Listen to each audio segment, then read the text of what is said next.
had never meant to become a witness. I was trained to be a weapon, a line of steel between the Imperium and whatever clawed horrors rose from the void. But the truth of my service was carved most deeply not in battles against heretics or Xenos, but in the memories of the civilians whose lives collapsed around us. My name, once given meaning by parents I barely remembered, had become Brother Sergeant Malchier of the Iron Vigil, a chapter forged to hold the crumbling frontiers where warm bodies mattered more than glory. When they deployed us to Hellion Reach, they said it was to secure a manufacturing world of strategic value. What I found instead was a population already broken by a war they had never been trained to understand. I walked among them carrying Bolter and Creed, but their eyes taught me more about the Imperium than any catechism ever had. The Hellion sky looked diseased. A copper haze hung above the manufacturing stacks, so thick it seemed to sag toward the ground. Civilians trudged through the streets in long lines, bent beneath ration crates and soot-blackened respirators. I remember the way they stared at me, as though I were an omen carved from iron. They had seen our kind before, but rarely this close, and never without bodies in our wake. Their fear felt justified. Every step we took implied that death had already won, and we were merely its disciplined caretakers. I wanted to believe I walked to protect them, but a part of me already suspected we had come too late for such promises. The war had not yet breached the city when we arrived, but its shadow lay heavy across every face. Rebel banners fluttered from distant hablocks, stitched from scraps of cloth and hope. Children clung to their parents, their limbs thin as wiring conduits, their eyes too old for their years.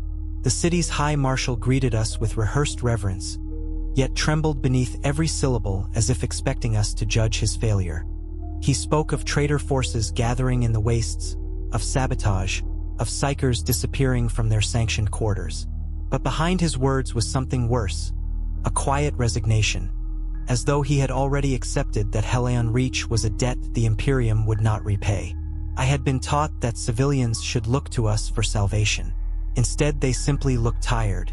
The first civilian I spoke to was an old woman sweeping ash from the threshold of her hab.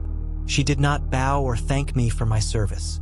She merely asked whether the war would finally end this time or if it would only grow worse. Her voice did not tremble. It was the voice of someone who had watched everything she cared for erode grain by grain. I gave her the answer I had been indoctrinated to give, words shaped by scripture rather than truth. She nodded slowly, not because she believed me, but because she understood that belief no longer mattered. Later, when the bombardment began, I learned she had refused to enter the shelters. She had lived through 5 invasions. She did not intend to suffer a 6th. My squad moved through the lower districts, checking defensive perimeters and assessing the manufacturer's output. Everywhere we passed, civilians worked in silence, their hands coated in soot and chemical residue. They forged shells, repaired armor plates, and patched our vehicles with a precision that could only come from a lifetime of servitude to machines they would never see deployed. I had fought on 100 worlds, but Hellion Reach unsettled me. The people worked as if the Imperium's demands were merely another state of nature, as inevitable as gravity. I realized then that they did not fear the coming battle nearly as much as they feared failing to meet their quotas. It was a twisted kind of faith, one born not of devotion but survival. As dusk fell, I climbed the outer ramparts and gazed across the wastes. Fires dotted the horizon where rebel war bands gathered, their banners flickering like wounded stars. I felt the familiar tension coil within my armor, the sense of being a blade waiting to be drawn. Yet this time, something else accompanied it, something unwelcome. I thought of the children in the streets, their thin arms wrapped around ration sacks too heavy for them. I thought of the old woman brushing ash from a world that no longer cared for her labor. And I thought of the way they looked at me not as a savior, but as a reminder that the Imperium's wars swallowed everything in their path. Sleep did not come to me easily that night, though my body demanded rest. The barracks hummed with the low chant of purification prayers, our voices rising like machine litanies in the darkness. My helm rested beside me, purity seals fluttering with each draft of air, their inscriptions promising strength and purpose. Yet beneath those promises I sensed a truth I had spent decades refusing to face. Civilians bore the greater burden of war. We were forged to survive it, armored against its cruelty. They were left exposed, asked to endure suffering in silence while men like me marched in the name of duty. The Imperium taught us that sacrifice was noble, but it never asked whether that sacrifice should have a limit. When dawn approached, the first shells struck the outer district. The hab blocks shuddered, and smoke rose like a shroud over the city. Civilians fled through the streets, clutching children and battered ration bins. The war had found them again, and this time there was nowhere left to run. My squad assembled, bolters primed, armor plates rattling with movement. As we descended the ramparts and marched toward the breach, I felt the weight of 1,000 unspoken questions pressing upon me. I had been shaped to kill, to endure, to obey. But witnessing Hellion Reach had carved a deeper crack in my certainty than any enemy blade. Before the battle swallowed us, I paused to watch a group of civilians gather beneath a broken shrine. They touched the cracked marble, whispering prayers with hollow reverence. Some cried. Some stared upward as if expecting salvation to fall from the sky. None looked at me. In that moment, I understood the truth of the Imperium's grand lie. Civilians were not saved by our presence. They merely endured until the war moved on, leaving ruins in its wake and calling the suffering necessary. As the alarms wailed and the walls trembled, I stepped forward to meet the enemy.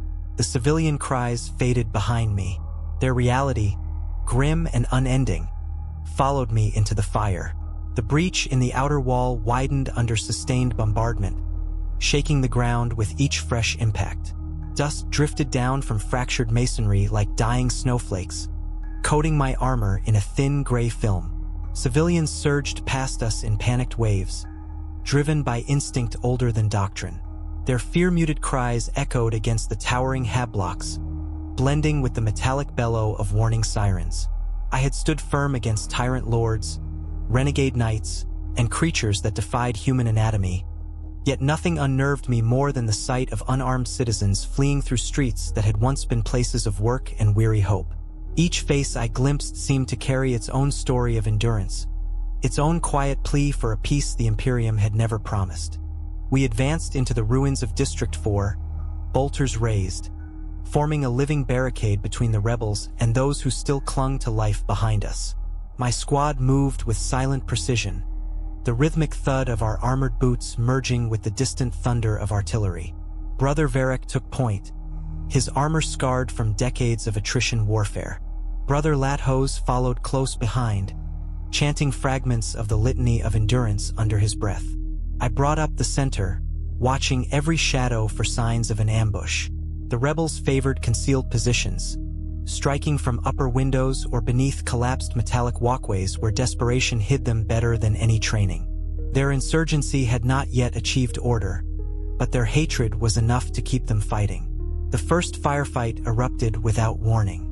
A muzzle flash burst from a shattered hab window, followed by the telltale whine of poorly maintained Loss rifles.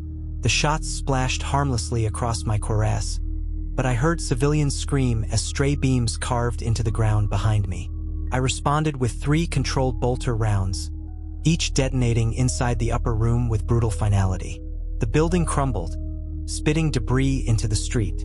A man in a torn work apron crawled from the rubble, coughing violently. His terror-stricken eyes met mine for a moment before he scrambled away. Whether he feared me more than the rebels, I could not tell.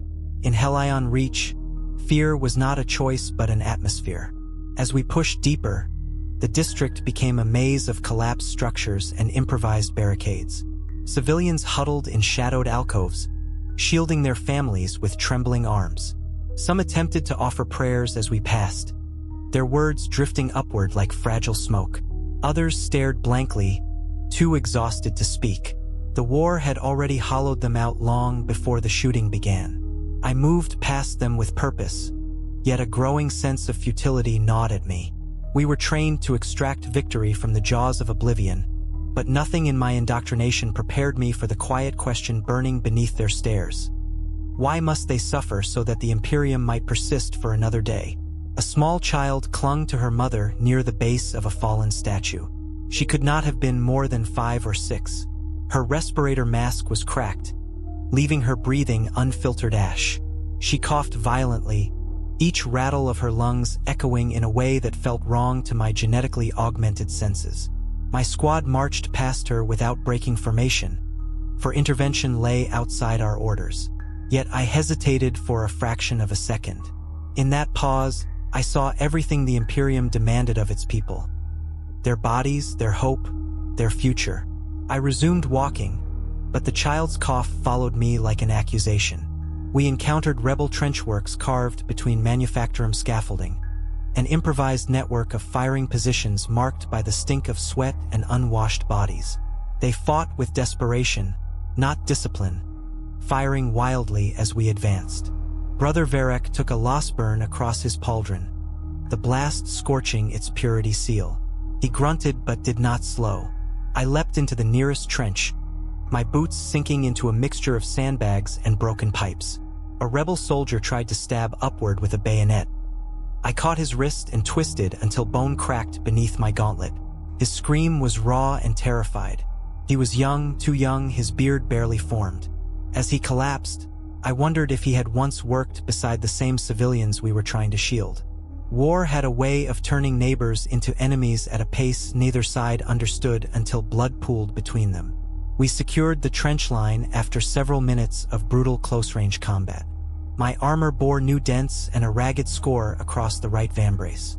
Brother Lathose tended to his wounded leg, a shard of metal protruding from the greave. I knelt to assist him, stripping away the fractured plating. His expression was serene, untouched by pain. He whispered a prayer as I removed the shard and sealed the wound with biofoam. The smell of burning disinfectant mingled with the stench of the dead rebels around us. In the distance, more civilians fled across open ground, ducking as stray gunfire snapped overhead. Their bodies looked painfully small against the massive ruins surrounding them. We pressed onward, emerging into a wide plaza dominated by a towering manufactorum crane. Smoke billowed from vents above, drifting like dark ribbons across the sky. Civilians had gathered here in a large cluster, forming a trembling sea of bodies. Some clutched wounded relatives. Others carried only the weight of their fear. They looked to us with expressions that sliced deeper than any blade. Not hope, not gratitude. Just the simple, desperate belief that we might prevent them from dying in the next minute. I realized then that salvation, for them, was not a grand promise but a momentary reprieve. Before we could fortify the plaza, a shriek of falling ordnance tore through the air. I shouted for civilians to take cover, though my voice was drowned by the explosive impact that followed. A section of the plaza disintegrated beneath a blast of concussive force, sending bodies tumbling like broken dolls. The shockwave slammed into my armor, driving me back a step. I rose, disoriented but functional.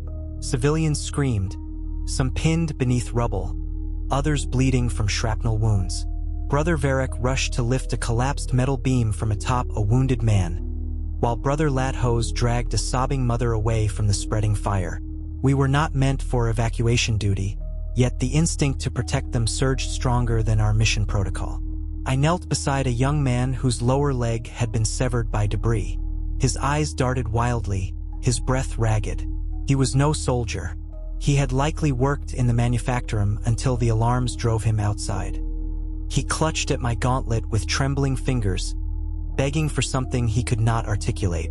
I pressed a coagulant patch to his wound, though inwardly I knew he would not survive without proper medical attention.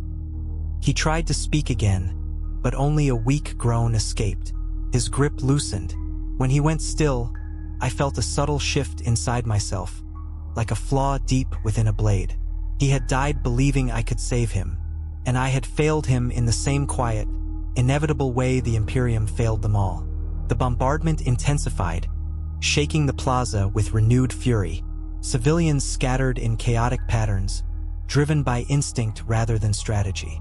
My squad regrouped at the base of the manufactorum crane, assessing the worsening situation. The rebels were advancing through adjacent districts, thinning the distance between us and the outer defenses. If we held the plaza, civilians might have a chance to reach the inner shelters. If we withdrew, they would be left exposed. Doctrine dictated we prioritize strategic positions over civilian clusters. Yet doctrine had not seen the vacant eyes of the dying young man or heard the shuddering cough of the child with the broken respirator. As the sky darkened beneath thick smoke and falling ash, I made my decision. We would hold the plaza, not because command ordered it, but because I could not endure another moment of watching civilians suffer as collateral in a war they never chose.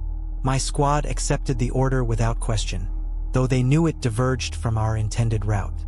Their faith in me was a burden heavier than any armor plate. We took firing positions around the plaza, the ground trembling beneath the distant roar of approaching engines. For a brief moment, as I looked upon the civilians cowering behind shattered barricades, I saw not a population but a reflection of the Imperium's unspoken truth. They were its foundation, its fuel, its endless reservoir of lives spent in service to an empire that offered nothing in return. Their fear-filled faces carved themselves into my memory with brutal clarity. And as the first wave of rebels emerged from the smoke, I braced myself not only to kill, but to confront the grim reality that my presence brought them as much terror as it did protection. The war had reached their doorstep, and now I would see what remained of their world when the fire finally passed over them. The first rebel wave poured from the smoke like a human tide, their silhouettes jagged against the flickering fires that devoured the ruins behind them. They advanced without formation, driven by fervor and desperation rather than discipline. Their weapons were scavenged, their armor mismatched scraps of metal and cloth. Yet what they lacked in training, they compensated with sheer ferocity.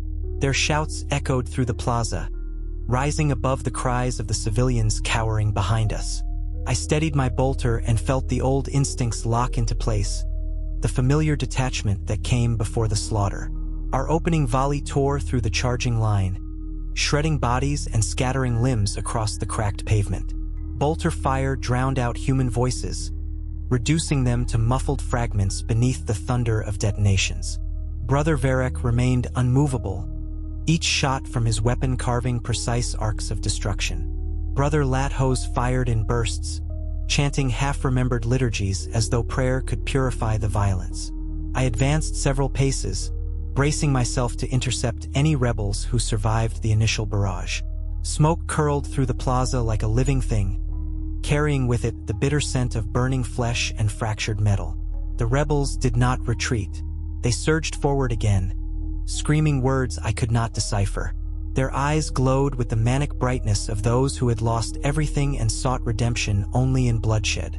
A handful of them reached the lower steps beneath the manufactorum crane, scrambling upward with makeshift blades and rusted rifles. I met them head-on, bolter emptying into the group. When the last of them fell, a woman clutching a broken shotgun, she stared at me with a mixture of fear and defiance that refused to fade even in death. Her face would haunt me later, joining the growing crowd of specters in my thoughts. Artillery struck the plaza's edge, sending debris cascading through the air like shrapnel-tainted confetti. Civilians screamed, scattering in all directions.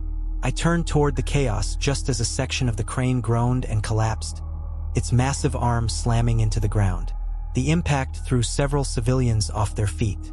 Dust engulfed everything, turning the world pale and suffocating. I reached a woman trapped beneath a fallen support beam, her leg crushed beneath the weight. She begged me to help her child first. A small boy clung to her side, sobbing uncontrollably. I lifted the beam and tossed it aside, but even as I did, I knew her injuries were fatal. Her blood seeped across the ground in a widening pool. She smiled up at me, a faint and heartbreaking expression of gratitude. I carried the boy away, his arms trembling around my neck. Brother Varek called out, warning me that the second wave was approaching. The rebels had regrouped, forming a loose but organized line across the far side of the plaza. They carried heavier weapons now, stolen autocannons, industrial cutters converted into crude weaponry, and even a few volatile canisters that hissed ominously. Civilians clustered behind our defensive line, using overturned carts and debris for cover.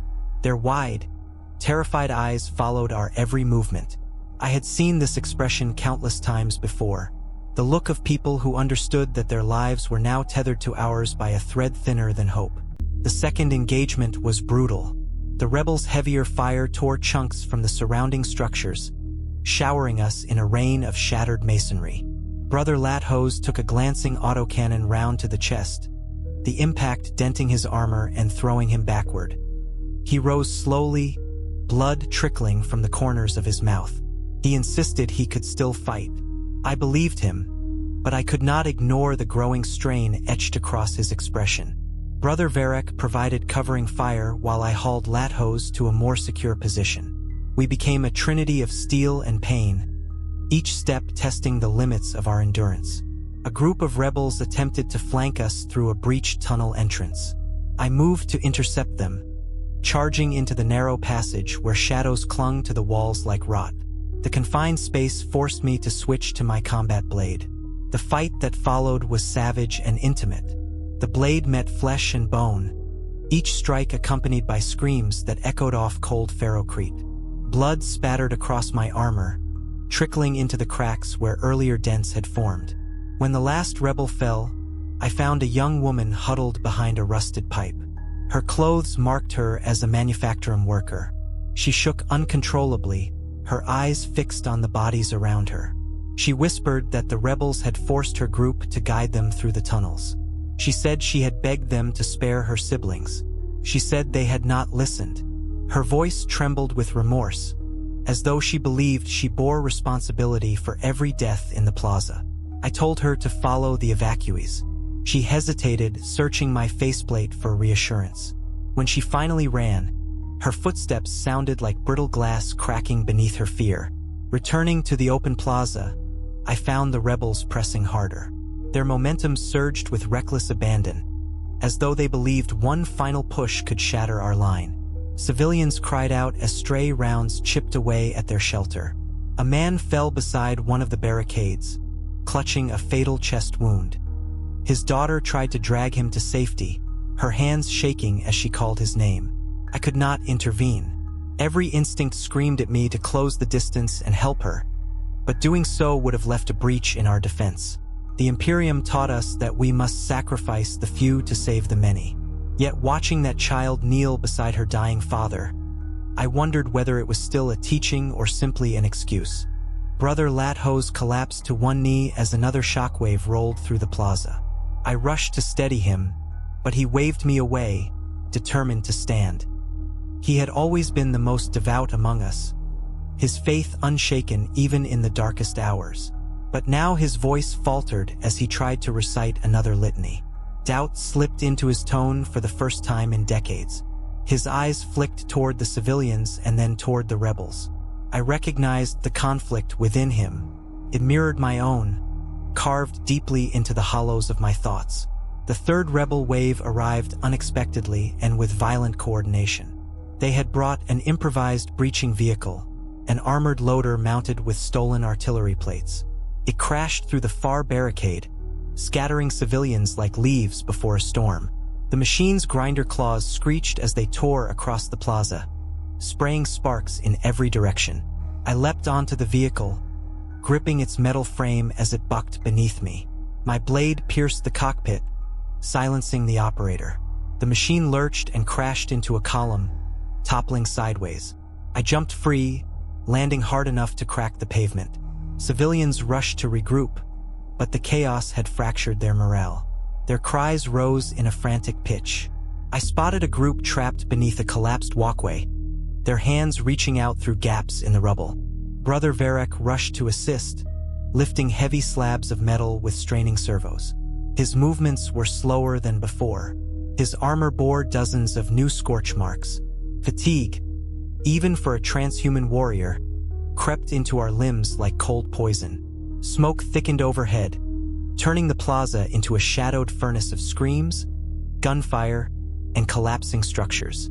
As I surveyed the destruction, a grim realization settled upon me. We had held the line, but barely. The civilians stood because we stood. If we fell, they would be slaughtered without mercy. I had sworn myself to protect humanity, but the Imperium had never warned me that humanity could suffer so profoundly without ever glimpsing victory. The bombardment ceased abruptly, leaving behind a suffocating silence broken only by the sobs of the wounded. Civilians emerged from hiding, their faces streaked with soot and tears. Some knelt beside fallen loved ones. Others clung to strangers united in grief. Brother Lathos leaned heavily against a shattered column, his breathing ragged. Brother Varric reloaded his bolter with trembling hands, his armor coated in a mixture of ash and dried blood. I stepped into the center of the plaza, surveying the bodies, rebel and civilian alike, strewn across the ground. My armor felt heavier than ever, my thoughts darker than the smoke shrouding the sky. We had protected them, but at a cost that gnawed at the edges of my resolve. As I walked among the survivors, their expressions told the truth better than any report I could send to command. This was not victory. This was endurance. This was survival stripped of meaning. This was the grim reality that civilians lived every day, whether the enemy wore banners of rebellion or symbols of loyalty. And the worst was still coming. Night fell like a smothering veil, lowering itself across Hellion Reach with the weight of a world already defeated. Fires still burned in the outskirts, turning the sky into a dull red bruise. The air tasted of soot and metal, thick enough that even my rebreather struggled to filter it.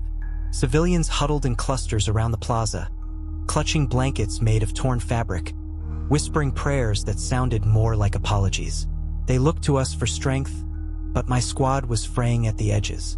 We had endured hours of fighting with no rest, our armor cracked, our weapons scorched, our bodies pushed to the brink of failure. And the night, with its chilling silence, promised no respite. Brother Lathos leaned heavily against a wall, his chest plate dented inward where the autocannon round had struck him earlier.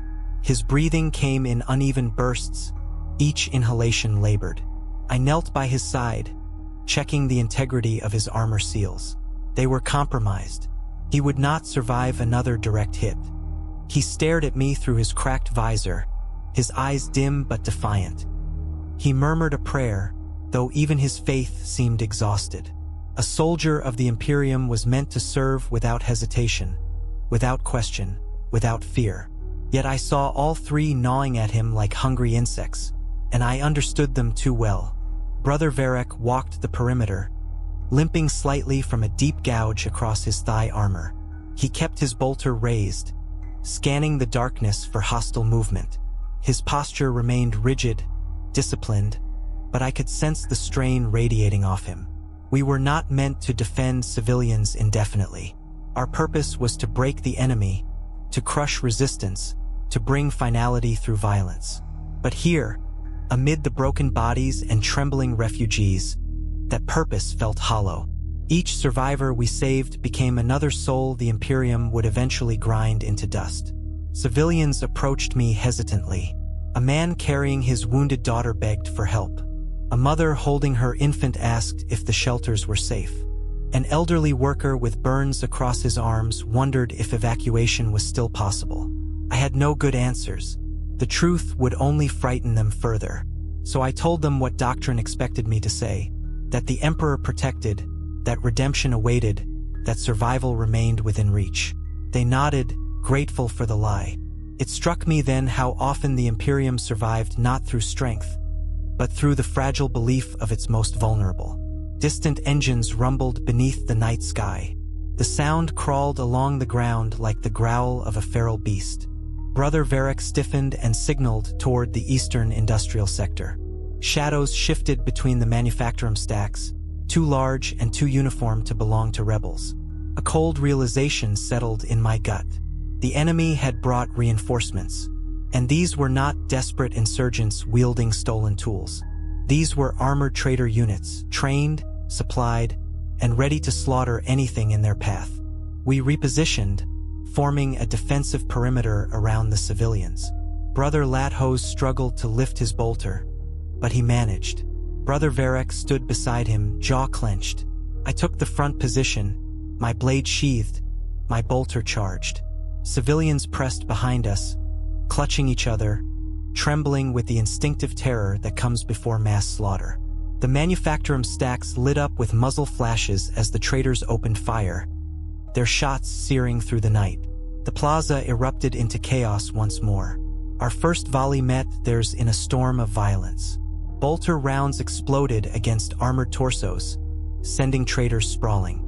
But they advanced with grim determination, their armor marked by symbols of betrayal I refused to acknowledge. They wielded heavy weapons with trained precision, each blast aimed to break our formation. Civilians scattered behind us, ducking behind rubble. A woman screamed as a nearby explosion tore apart a collapsed walkway. My squad returned fire, but the enemy pushed closer, using cover with unsettling discipline. A traitor unit charged from the right flank, firing a storm of projectiles that shattered a section of wall behind us. Debris rained down, burying several civilians beneath rubble. I broke formation to intercept them, firing point-blank into their line. One traitor attempted to strike me with a powered blade, its crackling edge inches from my throat. I parried and countered with a downward cut, splitting his armor. His blood spilled across the pavement, pooling around shattered purity seals that once might have meant something noble. But for every enemy I felled, two more advanced. Brother Varek's armor took a direct hit from a plasma discharge. The impact threw him backward, his helmet slamming against the ground. I heard him grunt in pain, a rare and unsettling sound. Brother Lathose attempted to cover him, but his weakened body faltered. A traitor marksman targeted the wounded civilians sheltering behind a pile of crates, and my heart clenched with fury as one by one they fell beneath precision fire. Civilians died with their hands still raised in supplication, as though faith alone might shield them from the cold mechanics of war. I roared a warning and charged the marksman's position. The traitor fired at point-blank range, the shot glancing off my chest plate but spraying molten ceramite across my torso. Pain flared beneath my armor, but I did not slow. I seized the marksman by the collar and hurled him from the manufacturing platform, his body shattering against the ferrocrete below. My armor's internal diagnostics screamed alerts I ignored. The fight dragged on with brutal, punishing intensity. By the time the last traitor fell, the plaza had become a graveyard of smoldering ruins. Civilians lay scattered amid shattered stone and twisted metal. Some whimpered, some cried for family members who would never rise again. Others simply stared at the destruction in numb silence. The air felt heavier than before, as though the night itself mourned the carnage. Brother Lathose collapsed completely, his helm rolling from his grasp. I rushed to him, but the life in his eyes flickered dangerously. He whispered that he could no longer feel his limbs. His faith wavered as he asked whether our protection truly meant anything if so many still died. I had no answer. The Imperium had taught me that death in service was noble. But staring at the civilians around us, children sobbing, mothers clutching bloodied bodies, workers staring blankly at ruined futures, I questioned whether any of this suffering could be called noble. Brother Varek knelt beside us, his breathing strained, his armor leaking coolant from multiple breaches.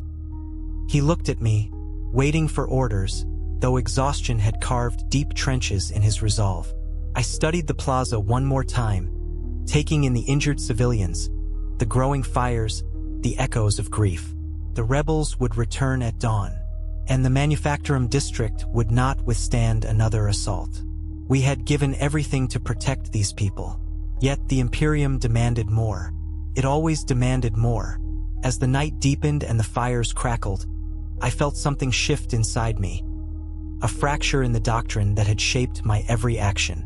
The civilians of Helion Reach were not collateral. They were the Imperium's lifeblood, and they were dying faster than I could save them. The dawn would bring the final reckoning, and when it did, I feared we would not be enough. Dawn approached slowly, dragging a sickly yellow light across the ruined Manufacturum district. Smoke drifted in thick coils above the shattered plaza, turning the rising sun into a dim, blood-orange smear. Civilians stirred restlessly in the half-light, clutching one another for warmth and reassurance that none of us could honestly give. Their faces were drawn, hollowed by grief and exhaustion. Some had not slept in days. Others had not slept since the war first touched their lives.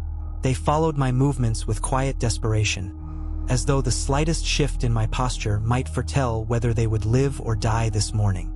Brother Lathos lay propped against a cracked column, his breath shallow, his armor leaking fluids that steamed in the cold air. His eyes remained half-lidded, drifting between lucidity and delirious prayer. Brother Varric knelt beside him, replacing shattered plating with whatever scrap metal he could scavenge. Each repair was temporary, a gesture of defiance against the inevitability creeping toward us. Varric's own armor bore new fractures across the chest and thigh, and his left pauldron had nearly been torn free during the night's battle. Yet he moved with grim purpose, refusing to acknowledge the toll the war had taken on his body. I walked the perimeter, scanning the ruined streets for signs of movement. Distant explosions trembled through the ground, shaking loose dust from the broken walls. The rebels were repositioning. Their armored units, those betrayers who fought not for ideology but for the sick thrill of domination, would strike again soon. We had driven them off in the night, but they had tasted how fragile our line truly was. They would not retreat a second time. They would come with overwhelming force, wiping out civilians first to break our resolve, then crushing my squad beneath the weight of fanatic violence. A man approached me, carrying a wounded child in his arms. Her breaths came shallow and ragged, her chest rising like a trapped bird's. He asked if she could be saved. His voice cracked with each word, as though he feared that speaking too loudly would shatter her remaining strength. I examined her as gently as my gauntlets allowed. Shrapnel had torn through her side, and infection had set in. Without a Medicae unit, she would not survive another hour. The father read the truth in my silence before I uttered a word. He nodded, tears pooling in his eyes, then whispered that he only wanted her to die in peace. I envied the clarity of his grief. It was honest, unburdened by doctrine. Brother Varric called me over. He had stabilized Lathos for now, but the prognosis was bleak. Lathos' organs had been compromised by internal trauma. His primary heart beat erratically. His secondary heart had already failed. He knew it too. When I knelt beside him, he gripped my wrist with trembling strength. He whispered that faith alone could not mend broken bodies. He whispered that he had prayed for clarity, yet clarity had brought him only sorrow. He whispered that the Emperor's light felt distant here, drowned beneath suffering that grew heavier with each breath. I wanted to tell him he was wrong. I wanted to echo the dogma that had guided our lives. But when I looked upon the civilians, those broken, frightened people we had sworn to protect, I understood that lies would only deepen the wound. I told him instead that he had given everything he could. And for the first time in our decades of service, he smiled not with pride, but with tired acceptance. The distant rumble grew louder. Engines, heavy ones, the kind that dragged doom behind them like chains.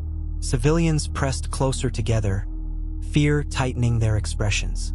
A woman whispered that she had heard rumors of armored behemoths in the rebel ranks.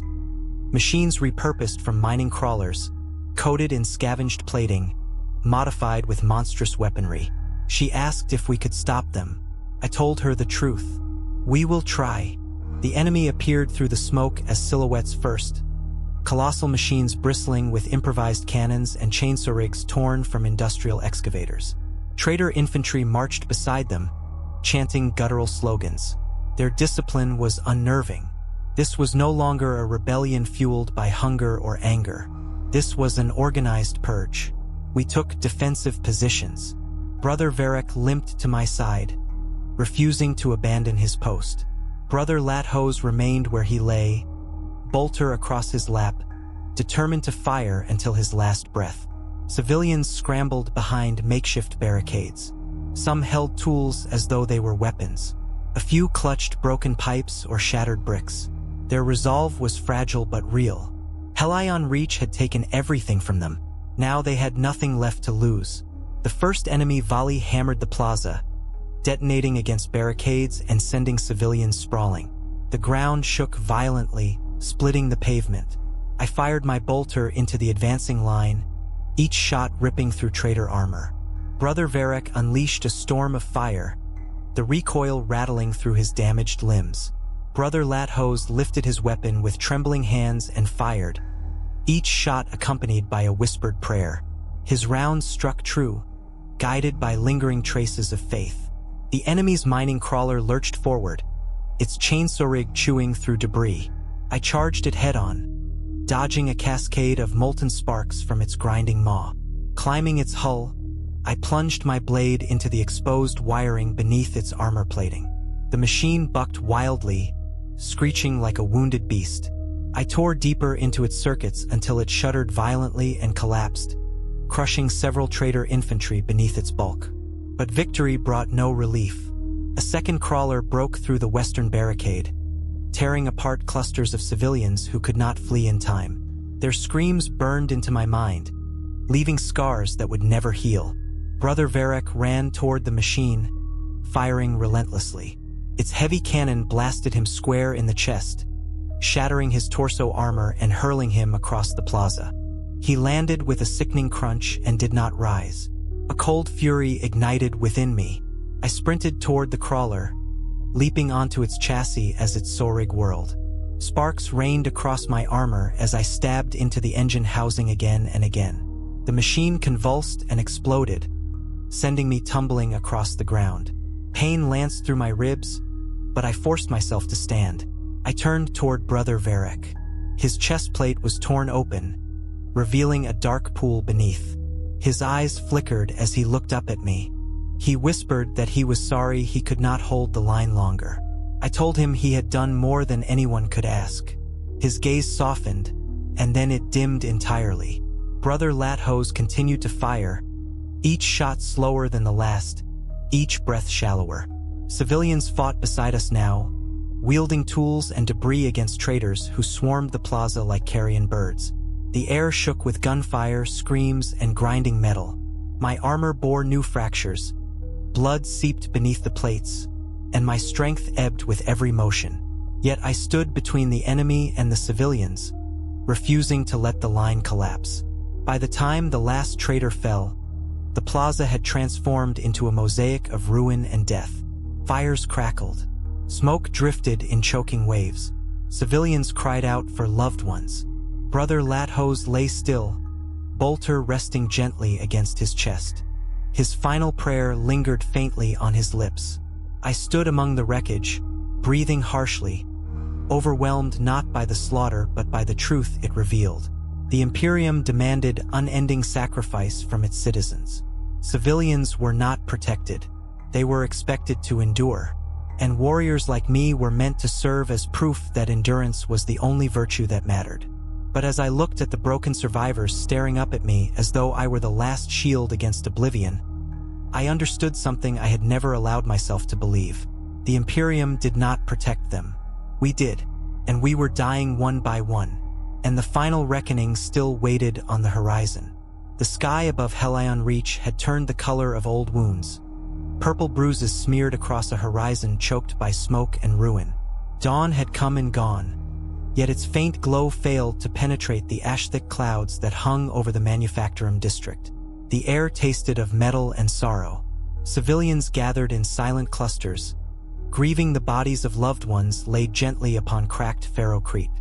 A few whispered hymns through trembling lips. Others simply stared, their eyes hollow, their hands stained with blood that was never meant to be theirs. They had survived the night, but survival in the Imperium was never a blessing. It was merely the beginning of the next burden. I moved through the plaza, each step heavy with the weight of shattered armor and deeper wounds beneath. Servos whined inside my joints. Warning sigils pulsed across my internal displays like dying stars. My armored gauntlet brushed against fragments of debris. Broken pipes, torn banners, shattered shrines. Everything felt quieter now, as though the world itself were holding its breath. But beneath that quiet, I sensed something else. A change, a gathering, a storm. Brother Lathos' body rested where he had fallen. His bolter laid across his chest, his expression serene despite the violence that had claimed him. Civilians had adorned him with makeshift purity tokens, scraps of cloth, twisted bits of metal, a handful of flowers plucked from a ruined garden in defiance of despair. Brother Varric's body had been placed beside him, though the damage to his armor was so severe that only his battle-scarred hands remained recognizable. The civilians had honored them both. Perhaps they understood that these warriors had died not for doctrine or glory, but for them. I knelt before the bodies, placing a hand on each battered chest plate. I whispered their names, not as a warrior reciting a record, but as a brother grieving those who had stood beside me when the Imperium demanded everything. Their loss carved a hollow space within me, deeper than any wound. I had fought on 100 worlds, seen comrades fall in battle after battle, yet this loss felt different. It was not battle that had taken them. It was duty. It was expectation. It was a system built on sacrifice with no end. A civilian approached me cautiously, a young woman from the manufacturing tunnels, the one I had saved earlier. Her hands shook as she held a cracked water flask. She offered it to me, her voice trembling as she said it was all she could spare. I accepted it, not for hydration, I needed none, but because refusing would have been cruel. She whispered that the rebels were gathering again. She had heard them shouting in the eastern corridors. Their numbers had grown. They had rallied around the loss of their armored crawlers. They believed we were weakened. They were right. I rose slowly, clenching my jaw as pain shot through my side. Civilians watched me with fear-heavy hope, their desperate belief resting on armor barely holding together. The plaza held perhaps 200 survivors now, though the number shifted with each new cry of grief. Children clung to exhausted parents. Workers gathered the wounded. The elderly whispered hymns for the dead. Hellion Reach had become a graveyard with living specters wandering its edges. The rumble of approaching footsteps reached us first, a slow, deliberate cadence that echoed down the ruined streets with unnatural rhythm. Not machinery, not armored crawlers. Infantry, organized, disciplined, marching as though they owned the breath of every soul on this world. Traitor soldiers emerged from the smoke like phantoms clad in scavenged gear, their armor painted with symbols of defiance against the Imperium. Behind them came heavy weapon units, their guns mounted on salvaged industrial rigs.